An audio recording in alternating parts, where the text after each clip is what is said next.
So, a lot of the time, I just see people cooking one of the world's best foods in just such an incorrect way.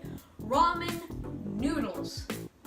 They are one of the best foods in the world. Not the best for you, but they're one of the best foods in the world. And people are cooking it wrong, which makes me angry. Today, I'm just gonna get rid of all that nonsense and teach you how to properly cook ramen in the best way possible, in my opinion. So this kind of stuff isn't gonna include like the vegetables, the carrots, or whatever on the top. This is just for the raw recipe. Do all that yourself. That's all your own strategy, but you need to get the noodles right, at least. So I'm gonna teach you how to do that. See the instructions? They're wrong. If you're trying to do that, it's just incorrect. Step 1, grab a pot. Step 2, grab ramen. Use Maruchan. I don't know if you're using top ramen or whatever. Use Maruchan chicken flavor. Man, it's your opinion, like beef, shrimp, whatever. No, chicken. Chicken is the best flavor. Now here comes one of the hardest parts, trying to find the right water level. This is actually quite crucial. So what you want to do is, I have a nice cool sink. Just go a little bit farther than that. Okay, that's a little too much.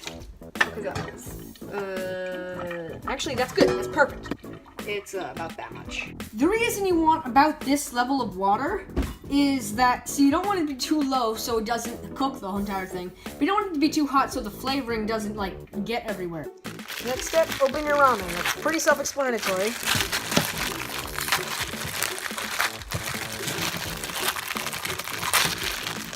Yeah, you got this stuff.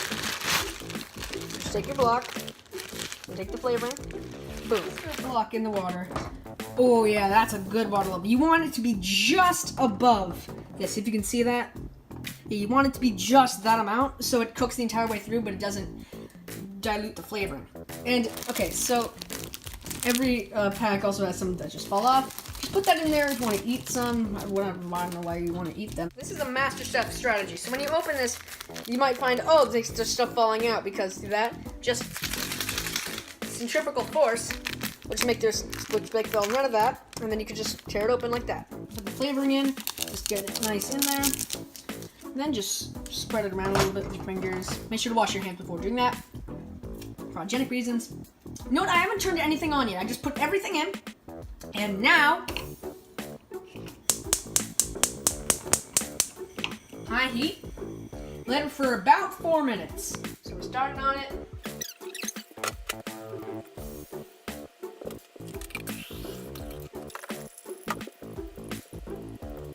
And by the way, if you might notice, I have 5 trillion refrigerator magnets. Well, I don't. My family does, and that's just the thing we do in our family.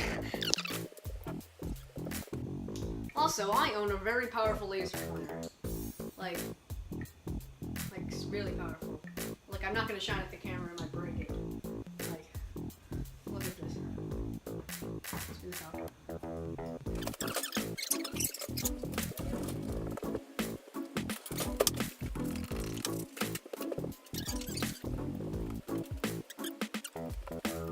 That is close to ready. Detect the perfect time. You see it just very starting to bubble? You want it to get to a full boil, and the minute it gets to a full boil, shut it off. Oh yeah, while we're doing this, get a bowl. While this is close to done, just get a bowl. So we'll be prepared, obviously, when it's ready. Oh, and it's almost ready, so I have to do this quickly. So, and also get a plastic fork, so the fork isn't a trillion degrees when you try to eat it. 5, 4, 3, 2, 1. There we go. It should instantly just stop the bubbling. So, perfect. So here comes the tricky part. You're pouring this. You hear that little sizzling? You should hear that. Here comes the risky part. All plops in. Just don't get it all plopping so boiling water doesn't fly everywhere. Perfect. There we go. Now moving this is a tedious business. It's quite hot, and you need to lose as little fingers as possible so you don't get burnt.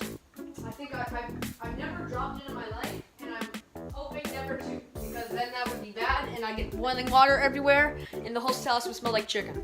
It's all set, and now we're ready to cool.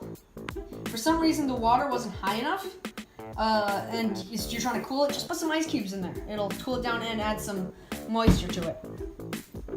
And you might notice when you're trying to eat it, the broth would significantly decrease because it evaporated. Now, what you could do with that is you could just, again, put ice in it and cool it down, and yeah, so just let it cool. Now here comes the fateful moment.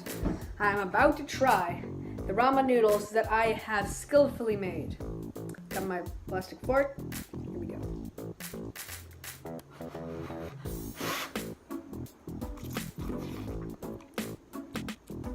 Wow, that is some good ramen right there. So I'm just gonna eat this for now. So yeah,